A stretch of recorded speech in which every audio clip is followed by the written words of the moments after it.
हे बघा, साक्षीची आई जे काही बोलली ते सगळं 100% बरोबर आहे, पण 100% हेही खरं आहे की मी जशी बिनधास्त आहे ना तसं तुम्ही सगळ्यांनी झालं पाहिजे। आपल्याकडे कुठली पॉवर नाहीये, पण जो कोणी आपल्याला नडेल ना त्याची पॉवर कशी कमी करायची हे आपल्याला शिकायचं आणि ते सगळं मी शिकवणार आहे तुम्हाला। फक्त तुम्ही शिकायची इच्छा दाखवा। कुठल्या तरी फालतू माणसामुळे घरी बसून राहायचं, घाबरून राहायचं, ही भीती मनातनं काढून टाका। खरंच मी सगळं काही शिकवेन, कुठल्या प्रसंगी कसा प्रतिकार करायचा, काय करायचं हे सगळं मी शिकवेन तुम्हाला। तुम्ही तयार आहात ना?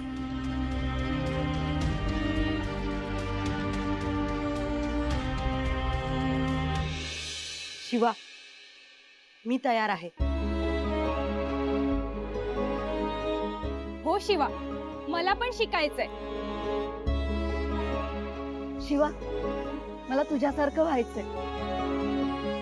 म्हणजे तुम्ही सगळ्यात तयार आहात? हो। मग तुम्ही मला सांगा की तुम्हाला कसली भीती वाटते, काय वाटतं, तुम्हाला कोणी त्रास देतं तेव्हा तुम्ही काय फील करताय सगळं मला सांगा। अजिबात घाबरू नका, इथे सगळी आपली माणसं आहेत, तुम्ही बिनधास्त बोला। त्या प्रसंगी खूप घाण वाटतं, पळून जायची इच्छा होते। खूप राग येतो ग त्या मुलांचा, पण काय करायचं, काही बोलायला गेलं तर अजून अति करतात ते। आणि कोणी त्रास देईल या भीतीपेक्षा ही भीती वाटते की हे सगळं घरी कसं सांगायचं। हे सगळं घरी कळलं तर आम्हाला बाहेर सोडणारच नाही। आता माझ्याच आईचं बघ ना। आणि त्यांच्या नजरा पण खूप विचित्र असतात। प्रवासात पण खूप त्रास होतो अगं, पण खरंच घरी सांगायला भीती वाटते। हे बघा, तुमच्या घरच्यांचं काही चुकत नाहीये, त्यांना तुमची काळजी आहे म्हणून ते असं वागतात। आता बाहेर एवढ्या वाईट गोष्टी सुरू आहेत तर घरच्यांना तुमची काळजी वाटणं बरोबर आहे ना? अरे पण तुम्ही असं घाबरून घरी बसणं हे बरोबर आहे का? नाही ना?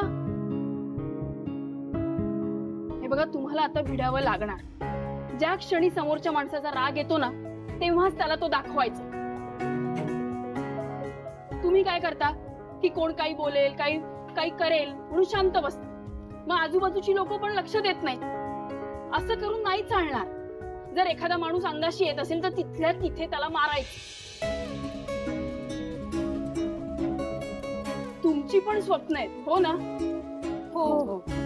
मग मोठं पाऊल तुम्हालाच उचलावं लागेल तुमच्या भविष्यासाठी।